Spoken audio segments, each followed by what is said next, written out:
Hey everyone, what's going on? What's going on? We're back. We're back with another hot takes episode where we're always seeking to be humble, open, and transparent. And so today, I told y'all, practitioners only. It's a practitioners only club this year on the hot takes, and there's a good reason for that. And you're gonna understand today with my next guest, Coach Terry. Coach Terry, what is going on? Hey, Lawrence, I am doing great. How about you? If I was doing any better, it'd be illegal. But I'm willing to take that risk. Yeah. Well, yeah, everything's going well here with me. I'm outside of Chicago, and we had probably about 3 feet of snow in our front Wow. yard, but we've had some warm weather and it's melted, so it's down to only about 6 inches. So, Wow. Yeah, we're not living that life. I'm here in Georgia, and it was almost close to 80 degrees yesterday. oh So man. so yeah, and I got long sleeves on just because I think my wife might turn the air on. Oh. Well, I thank you so much for being here with me today. And if you could just tell people again, you said you're in Chicago, but a little bit about yourself before we get rolling with today's topic. Yeah, sure. I'm an executive and career coach, and I also have written a book called Winning the Game of Work: Career Happiness and Success on Your Own Terms. Before I became a coach in 2017, I was a longtime marketer. I spent most of my career in financial services marketing, and by the time I finished up with that career, I was leading marketing for several businesses at my last employer. I'm also a wife. I've been married for 25 years, and I have 3 kids who are all, of course, back home with COVID. They're ages 17 to 23. So, I've got a full life, but I really, really enjoy everything I do. So I love that you talked about the noodle strand of all of your being, because I tell you what, if we didn't learn anything over this past year, and me and you were just discussing briefly about, it'd be the year since kind of everything Whew. in our world changed, and really transitioned. And I love the topic of today, and how we're going to win at work. But I just want to start with you. Like, what made this a topic for you that you dug into? Well, I really feel like all of us deserve to, actually, step back and just say, I will work with people who typically are high achievers that are what I call successful but not satisfied. And what I mean by that is that they're paying a high price for their success. So they're feeling maybe a little anxious. They're always feeling like maybe they could be doing more. They're pushing themselves. And I think that was me for sure. And one of the things that I learned was that, we can find that happy middle ground where we are achieving success, but we also have room in our lives for the things that bring us joy. And in fact, I think that when we find that balance, that's kind of the optimum, because if we run too long on empty, then we don't have enough left in our tank to show up well at work or at home. And so, I really try to help people find that middle ground where there's the maximum overlap between their personal happiness and their professional success.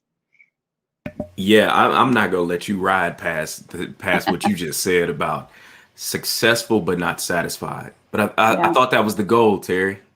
I thought that was the goal. Yeah, well, for many of us who are high achievers, and I think you and I both fall in that category, that, what can happen over time is that we actually become addicted to external validation. We get rewarded for doing well. So, if you even go back and you think about, you know, in school, if you get an A on your test, you're going to want more of that, right? So then you're going to learn to study and to do the things that you need to do to get that validation. And what can happen very often with high achievers is that they have done that so much that they actually lose touch with the things that, they kind of put their own needs second, because they've learned to wait on their gratification, delay gratification. But at some point, you got to kind of wake up and say, you know what? I've been, chasing that brass ring, and I've gotten it. And not only have I gotten it, but I continue to get it. Right. And so at what point do you say, like, not necessarily like that's enough and I'm going to like rest on my laurels, but at what point do you say I don't need to keep putting the pedal to the metal, that I can like ease back a little bit instead of giving 110%, 90% is going to be more than enough. And in fact, I think that, people who are thoughtful about how much of their time and energy they invest in the things that are important to them, actually become, they're happier and they're more successful because they don't feel compelled. They realize that they're at choice in their life, and so they're being intentional about choosing what they do. Because otherwise we start to feel anxious, we start to feel like we're not enough, we Yeah. worry. And any time that you're worrying, that's energy that's being drained away from being able to take that energy and focus it on our goals, whether that's a personal or professional goal. Yeah, I love that, particularly from that space, right? Of seeking those external validations. But there's something that you really dig into for self and others is focus and effort on finding your highest value work. Hmm. Like what's that all about? Well, for many of us, we might have very long to-do lists, and we may judge ourselves and say, "Well, it's all black or white, right? That either I'm going to finish everything and it's going to be perfect, or if I keep a few things on that list aren't done, that means that I'm not successful, that I haven't achieved what I need to achieve." And the reality is, and I think most people would agree that most jobs, and honestly, whether that's like you're a parent, or you've got a job and you're working, most jobs you could work 24/7, 365 days a year, and there would still be things that you could do. You could, there's still things that you could do to be better. And what we really need to do is step back and say, okay, if I could invest my time in the things that are going to give me the maximum payback, what would those things be? And really to be intentional about it. Because a lot of times, if we are spending our time doing the right things, some of those little things are going to fall by the wayside. Or we can be intentional about saying, well, if I don't have enough time, just as an example, and this is something I did years ago, if I don't have enough time to clean my house, right? If I would prefer to spend my weekends hanging out with my family rather than spending all day on Saturday cleaning my house, what should I do? I hired a cleaning person, right? And at first my husband was mad about it. And I said, well, why don't we try it and see how we like it? Well, 20 something years later, we still have a cleaning person, right? Because it was well worth the investment of that to, be able to think about what's my highest value. How do I use my time for the highest value activities? It could be, you know, being able to stay a little later at work and know that I can come home and make dinner and I don't have to worry about like, oh, I'm going to have to clean, right? Or spending time with my family. Like if the kids have a soccer game on Saturday, not having to say like, oh, well, do I leave the house a mess or do I go to the soccer game? And I love that because what I'm really hearing is, it comes up for the work-life balance. And really one of the things that really speaks to me is you just began to almost leverage what was important, and you Hmm. began to shift the priorities. And why is that important for people to do? Like begin to leverage and focus on where are my leverage points instead of trying Hmm. to do the whole juggling hat thing. Yeah, yeah. Well, I think that um, maybe some people can relate with this whole idea of whack-a-mole in their lives, right? That whether it's at work or whether it's at home, right? I mean, just think about the emails or the text alerts that are popping up on your phone or on your computer all day. We can say like, okay, I'm gonna react to each one of those things as it comes up. That is a really good way to exhaust yourself. Um, because we're reacting, we don't have any control over these things that are happening. um, versus leverage, which is where can I invest my time where I'm going to get the maximum impact for what I'm doing. And that does go back to that whole idea of what's my highest value work. And I'll give an example from somebody that I worked with, and she uh, got promoted from being a team leader of 8, where her MO was that if somebody on her team, was having trouble with a project, that she was kind of a player coach. She could jump in and help them take some stuff off their plate so that, they as a team were getting across the finish line. Well, she did a great job at that, and she got promoted to the head of the department, which is a team of 50. And she kept trying to use that same approach to managing a team of 50. And, it doesn't take long to figure out that, the 1-to-50 ratio is not the same as the 1-to-8 ratio, right? So she was exhausted. She was working 80 hours or 70 hours a week and taking work home, never had time with her family. And we really started to look at, what are the things that only you can do in your department? Because she had this open door policy where people were coming in all day long and asking her like, oh, I'm having trouble with the system, or, just like very penny ante type requests. Well, these were things that people could either figure out on their own, or they could probably go to somebody else on the team to figure out. And so what she wasn't getting done, that only she could get done, was her own work. So we agreed right from the start that one thing that she was going to try was closing her door for 2 hours a day so that she actually had the time to do her own work, which obviously nobody else can do the reports and the communications and that kind of thing that she was responsible for. And she was really nervous about it at first because she was very involved. She wanted to be very involved and approachable within her department. But because she closed off that avenue for her team to come and use her in a way that was less than optimal, they figured out better ways to get their problem solved. And she was able to do the work that only she could do.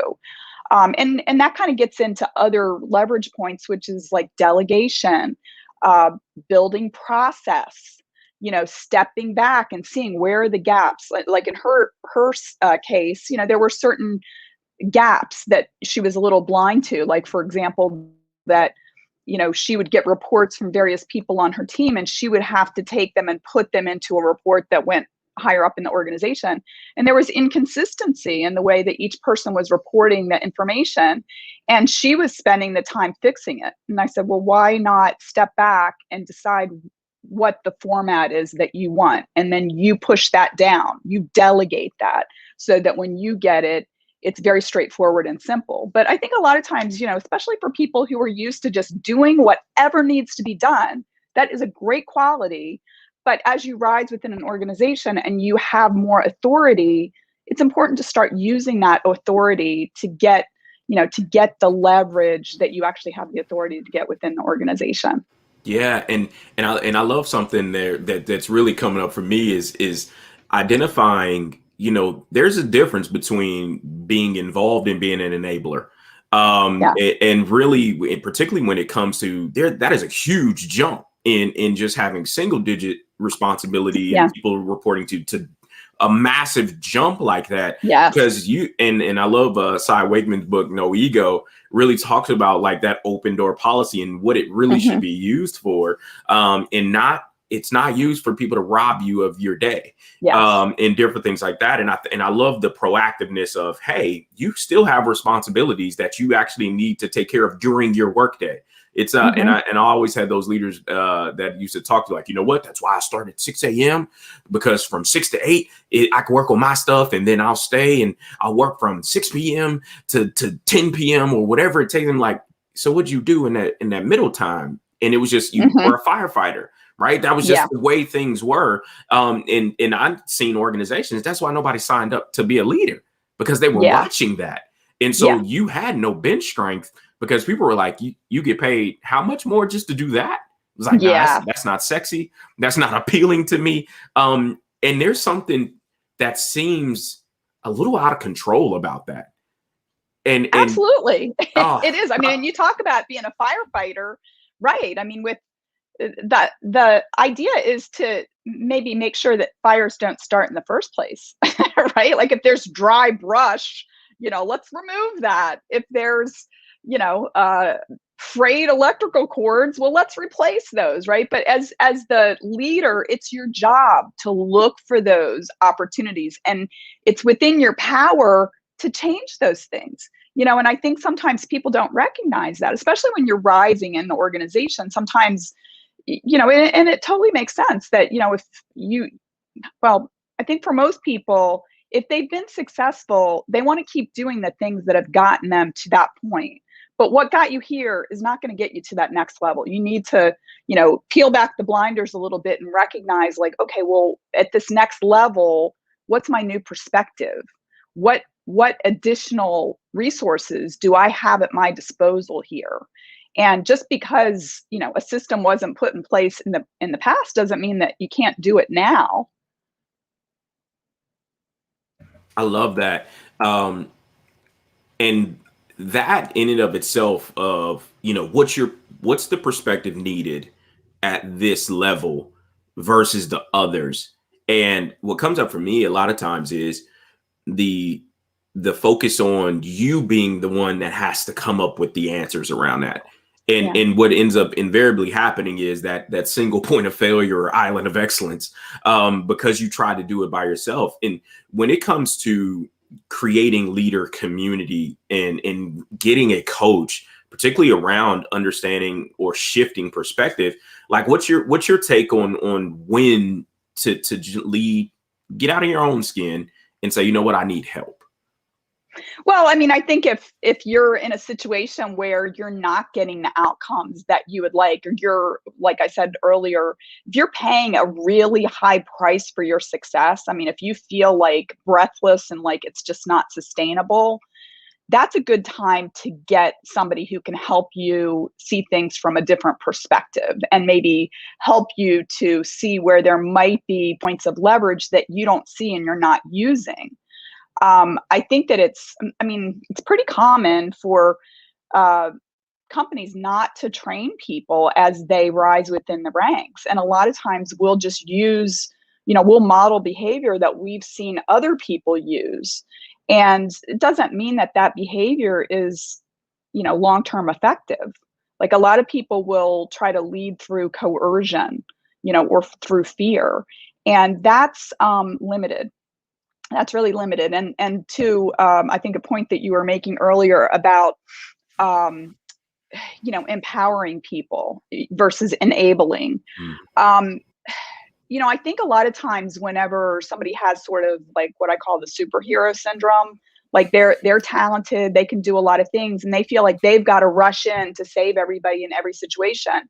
You actually are,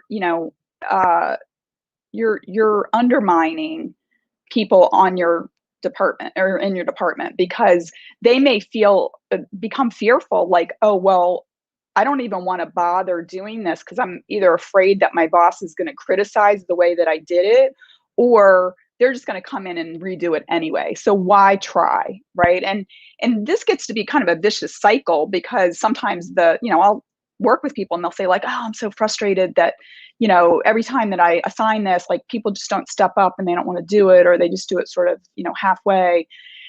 And I say, well, how clear have you been about what your expectations are?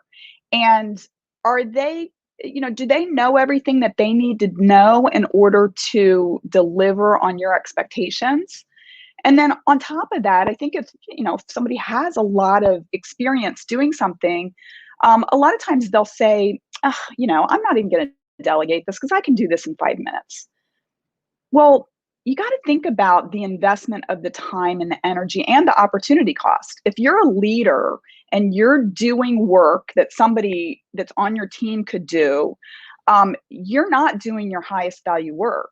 And if you're getting paid, say, twice as much as, somebody on your team, and it takes that person twice as long to do the activity that you would have done, that's actually equivalent, right? And unless you give them the opportunity to learn, they're never going to get better at it. But the reality is that if you start to delegate things that others can do, even if it takes them longer, you're empowering yourself. You're freeing yourself to do higher value work, right? Because anytime that you're showing somebody how to do a, Excel formula. Is time that you're not developing the next new product, that you're not having a conversation with a, new customer, or something that could impact the bottom line for the company in a positive way.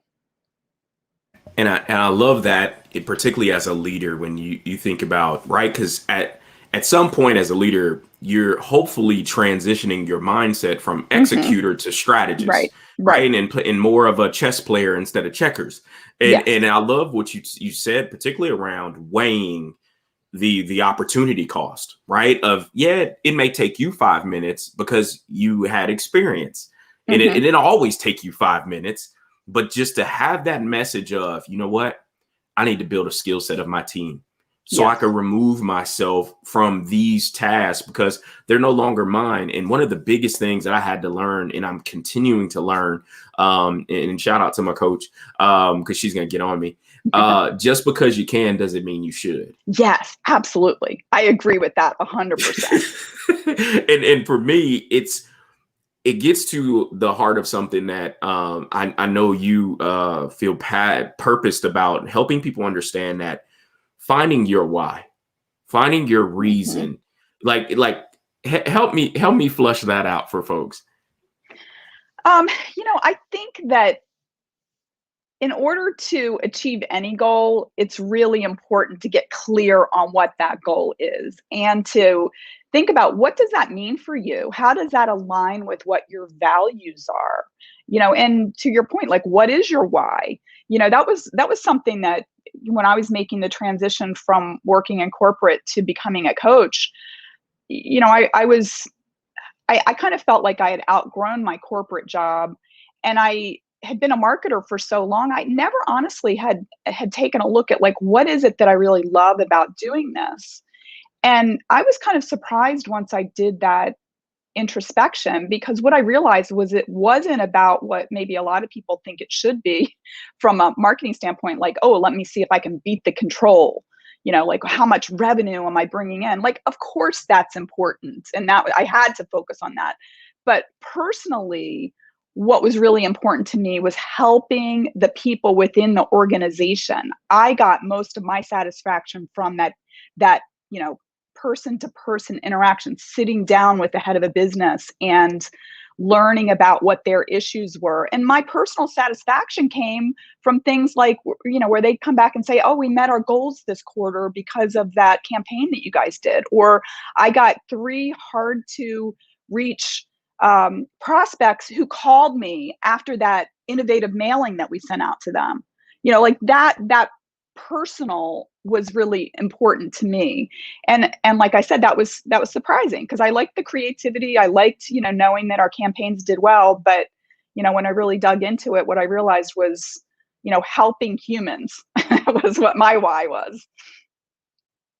I love that, right? Because it's flipped on its head when you begin to focus as a leader on the actual people you're intending to influence versus what they're doing, right? And the job and the widgets Hmm. and all the Hmm. rest of that. And I believe, or the market share and all the rest of those things that tends to happen. And Hmm. can you read a P&L as a leader and all these other things? But it's like, hey, if I focus on the people, if I focus on the individual development, that's ultimately going to Yeah. influence and affect everything else. And so understanding that as a purpose movement for yourself, kudos to you, coach, for seeking that. And then now putting yourself in position as a strategic piece to help not only yourself, but organizations and clients and other leaders, help them get out of their own way. And there's something I want you to speak to this, maybe as a kind of final humongous rail stake. Why does being happy matter? Oh my gosh. Why are we alive? This is the question, right? Like, we're human beings. We're not human doings, right? I really believe that each of us were placed here on earth with unique gifts to us, and that when we step fully into who we are authentically, and, like I was talking earlier about, external validation versus internal validation. And when I talk about internal validation, what I mean is being connected with that soul that we were given when we came onto this earth. Like that is our true self. And, I don't think that we were put here just to be robots that, we're just producing stuff all day long. There can be a lot of satisfaction that goes along with that. And I'm definitely, a driven person. I like achieving things. And I think it's really important to get in touch with the flow of who we are as human beings. And the more that we can step into that, the more that we can connect with others on a very authentic level. And, I think that once you get in touch with that, the achievement kind of takes its proper place in the whole scheme of things, right? It balance, and also you can be in the flow. You don't worry so much. You don't like worry about what other people think. You say, I love myself, and because I love myself, I have love to give to other people, and I show up fully whenever I'm working. I show up fully, and people sense that. There's just an ease to it, and there's a beauty to it, and honestly, I think that's what life is all about. And it's just a matter of us like having the courage to step into that. I love that. And I tell you what, we've talked about that in several episodes this year, just about being courageous, but being vulnerable enough to say you don't have all the answers, but you expose yourself to a community of people, and you're not trying to be all things to all people. And It's okay. so, yeah, It's okay you just not find to your be. village. No, I love Yeah. that. I love that. So thank you so much for throwing a little banter out there and giving people some juice on this Monday as it pertains to how to win in that overlap between your professional life and your personal life, and then ultimately just really that last part to me was about fulfillment and in just really enjoying being alive. Yes. Yeah. Lawrence, one thing that I want to just touch on is that, I named my book Winning the Game of Work because I knew for the people that this book is made for, that they'd be like, winning, I want to win, right? But the way that you win the game of work or the game of life is determining what does success look like for you. Okay, not worrying about what other people think, but really getting clear on what success looks like for you, and then putting a roadmap, a strategy in place to achieve that for yourself. I absolutely love that. That was awesome. That was an awesome end cap on that. So Terry, tell people how they can locate you, find you, connect with you, get coached by you, all that good stuff. Okay. Well, if you're interested in learning more about me or my approach to coaching, you can go to my website at terrybmcdougall.com. I also would love to get connected with any of your listeners via LinkedIn, and my handle there is Terry B. McDougall. And if you're interested in checking out my book, it's available on Amazon and Barnes and Noble, and that's Winning the Game of Work. And then finally, for anybody who's into marketing, I do have a podcast which is called Marketing Mambo, and it's got its own website at marketingmambo.net. I absolutely love it. Absolutely love it. So thank you so much again for coming to hang out with me. And for those of you out there, if you are a practitioner, if you're a researcher, coach, trainer, speaker, and you love to just have great conversation and you love to be a resource to others, I would absolutely love to have you on the Hot Takes podcast. And I would tell you, there's a lot of us out here, so much so I'm already booking all the way out in July. So you all are coming out like gangbusters, wanting to share, wanting to help others connect to their true selves. And I am so, so grateful for it. So thank you once again for those who viewed live. And then those of you who are going to watch the replay, throw a hashtag replay in the comments. We want to know, love to connect with you, grow with you. Make sure y'all connect with Terry, because I am sure your organization will be better for it. So thank you once again for being here with us. And in your conversations, in your life, always seek to be humble, open, and transparent. Until next time, folks.